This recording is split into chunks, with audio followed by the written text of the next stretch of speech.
Magandang umaga sa inyong lahat at magandang umaga sa iyo, sweetie. Good morning, Dada, at good morning po sa inyong lahat. Ngayon po ay June 10, 2025 at sa oras na 9 a.m. Tuesday. Nandito tayo ngayon sa EDSA at nasa part pa tayo ng Makati. Sama lang kayo sa ating huntahan habang tayo ay nagbabiyahe. Dahil ang topic natin ngayon ay tungkol dito sa NCAP. Anong ibig sabihin ng NCAP? Non-Contact Apprehension Policy. Dito kasi sa NCAP, simula nung na-implement ito ng May 26 hanggang sa kasalukuyan ay maraming nag-react. Bukod sa reaction, marami ring apela at ganap. At nasabi kong may ganap dahil yung na-implement itong NCAP simula nga ng May 26, 2025 ay nabalitaan yung mga ibang may mga plate number ay tinakpan ng dahon. Pwede yun? Hindi ka kasi nanonood ng balita hindi ka updated kung ano-anong tinatakip doon sa plaka. Hindi naman talagang lubos tinakpan yung mga plaka, kundi tinatakpan yung ilang numero sa plaka. At sa kadayna ng iyon, may nailabas na show cause order sa mga ganong nag-violate. Kasi bukod sa violation ay masasampahan pa sila ng kasong kriminal ayon sa mga napapanood ko. Yun. Kaya yun ang nasabi kong may reaction, may apela at may ganap.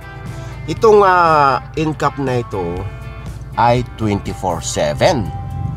Huwag niyong iisipin na baka sa araw lang ito. Kaya nga. Hanggang gabi yan. Ganon? Oo.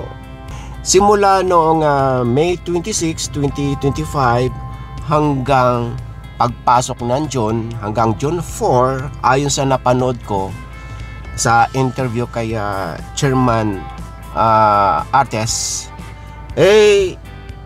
ang mga nahuli, sari-sari na ito mapa-4 ang gulong, motorsiklo, ay nasa 8,000 plus na. Ay, ang dami na. Pero yung mga confirm na talaga nag-violate, ibig sabihin, yung iba, pinalalampas naman kasi mga minor lang yon. Pero yung confirm na nahuli ng camera ay nasa 4,000 plus. Kalahati. At nagsimula na silang mag-deliver ng mga mail na mga nahuling violator. Mini-mail pala nila. Sa mga address na nakarehistro sa mga plakang nakakabit sa kanilang mga sasakyan. At yung mail na yan, yan ang mahal. Pag nakareceive ka ng mail na yan, mahal yan dahil babayaran mo Agad-agad? Hindi naman. Maraming online or pwede kang sumadya sa Land Bank, 7-Eleven, yan. Ang mga violation dito, pag nahuli ka ng NCAP, ay nasa 1,000 or more. Depende sa iyong mga violation. Ngayon, ito ang tanong. Meron ba itong first, second, and third offense at palaki ng palaki ang fine? Diba? At saka kung halimbawang ilang beses na itong nahuli or patong-patong na nahuli. Kaya comment lang po kayo sa ating comment section dahil yung mga importante at maraming comment na mga katanungan ay tatalakayin natin buliyan habang tayo ay nagbabiyahe. Ngayon sa mga nagtatanong naman kung makikita ba kung merong violation, sa ngayon pumunta kayo sa apps ng eGovPH app.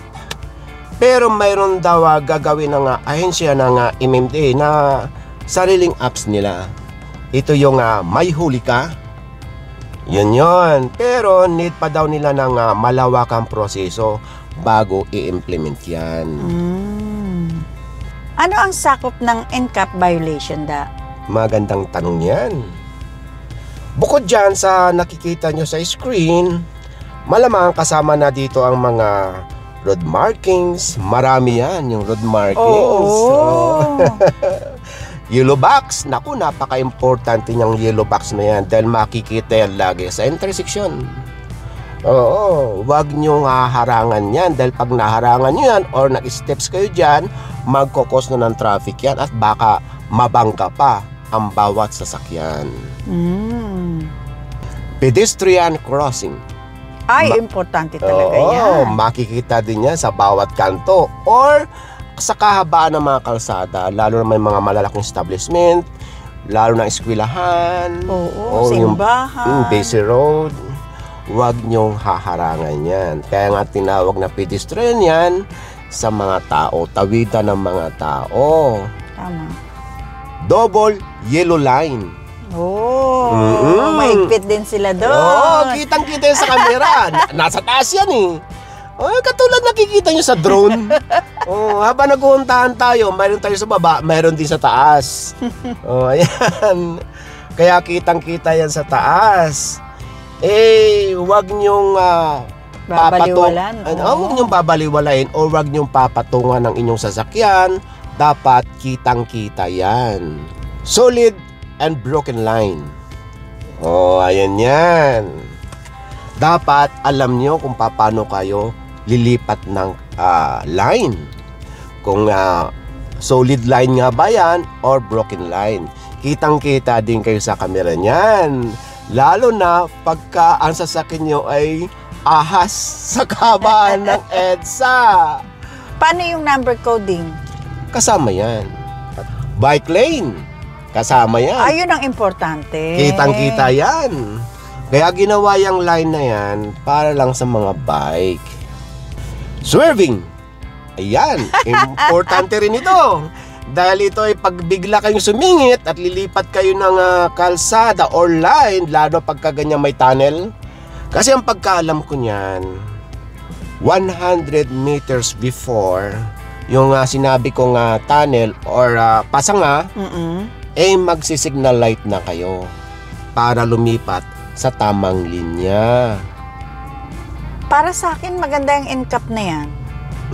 Para sa akin, maganda ito. Dahil alam nyo, wala na pag halimbawa nahuhuli ng mga enforcers sa kalsada, wala nang discussion, name dropping, or suhulan sa kalsada. Tama. Yan. Hindi lang sa kalsada, sa mga highway. Hindi maiwasan yung pakikipagtalo. Hindi naman ako sa ganito eh. Hindi naman ako gumanon dyan eh. Ganyan-ganyan eh. Yun.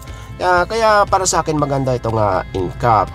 Pero mayroon pa rin mga nakaposte ng mga FMDA sa mga area na wala pang kamera. Kumbaga hindi pa lahat kaya hindi pa rin mawawala yung physical apprehension. So andyan pa rin sila, makikita nyo sa kahaba ng EDSA at mag-a-assist ng mga traffic. Tama. Nabanggit mo yung may mga camera Saan kalsada ang mayroong mga camera? Maganda rin katanungan yan. Ayan, tingnan nyo na lang sa screen. Marami ng mga kalsada or highway na mayroong kamera. Hindi naman natin masasabing iwasan nyo yung mga kalsadang iyan dahil nga may kamera. Nasa sa atin na yan kung talaga tayong mayroong disiplina sa pagdadrive. Kasi nga, nasabi ko kanina, bago naman kayo makakuha ng lisensya, alam nyo na kung anong dapat at mali. Kasi tingnan nyo eksapulan lang natin yung Subic. Pag napunta ka doon, sumusunod ka. Yung Clark. Tama. Di ba? Oo. Nasa pagpapatakbo lang yan ng batas or sa disiplina ng bawat isa sa atin na nagdadrive ng mga sasakyan. Di ba? Kaya naman pala Tungkol naman dito sa mga motor na napanood din natin at ayon na rin kay Chairman Artes ng MMDA, itong mga motor or MC na may 400cc pataas ay exempted dito sa motorcycle lane. Maraming nag-react doon. Napanood natin. yung pagka ganun daw ang mangyayari, parang sinabi, sa mayayaman lang. Oo. Pabor sa mayayaman yung ganon. Paano naman yung mga 100cc, 125cc? Yun naman ang concern nila. Para naman daw kinawawa sila.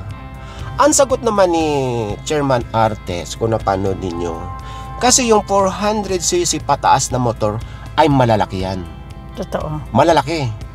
Kung halimbawang sasama yan dyan at tumumba at naararo kayo, di malaki din disgrasya. May punto nga naman. May punto naman. Malalaking motor na yun ay ang hirap tukuran nun. Kung bumalintong yun, di dama yung maliliit na mga motor. So, yun ang paliwanag ni Chairman Artes. Kumbaga may concern pa rin. Hindi naman kasi i-implement yan kung hindi pinag-aaralan. Alam nyo sa isang banda, pag ang advantage sa mga ganyang may plano or tawag dito, bagong i-implement, naglalabas na sila ng mga ganyang plano. Kasi malalaman din sa mga madla o sa mga motorista ang kanilang saluubin. Kanya-kanyang opinion. Kanya-kanyang apila o reaksyon. Pagka naghalo-halo yun, na pag-isa, yung reaction, apila, at saka yung nagpa-implement. Kung ano yung dapat. Katulad nitong odd even scheme na ipapatupad sana sa June 16. Napanood ko kailan lang nung isang araw sa isang TV network. Ito canceled na. Pero yung number coding, diretso pa rin.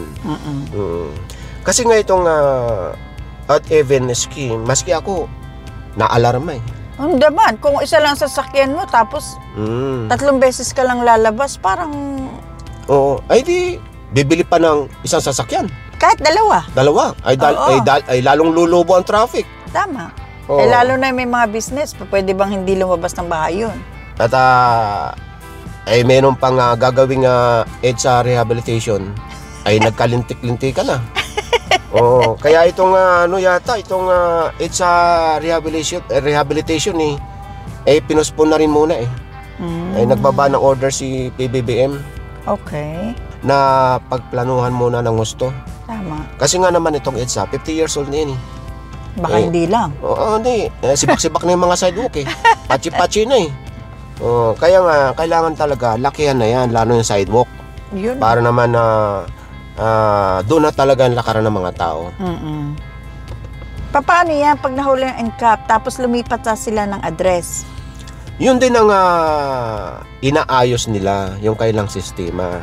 Kasi sa akin naman, pag nahuli ng NCAP, plaka naman ang makukunan Kaya pagka hindi na settled yan, hindi ma-rehistro yung motor. Bali 1 taon, 'di ba ang rehistruhan niya? Okay. At ang isa pang tanong, paano kung nabenta na yung sasakyan at doon pa rin naka-address yung nakuna ng plaka ng sasakyan? Ayun nga naman. Yun. Totoo nga naman. Yun ang mga katanungan ng mga comment.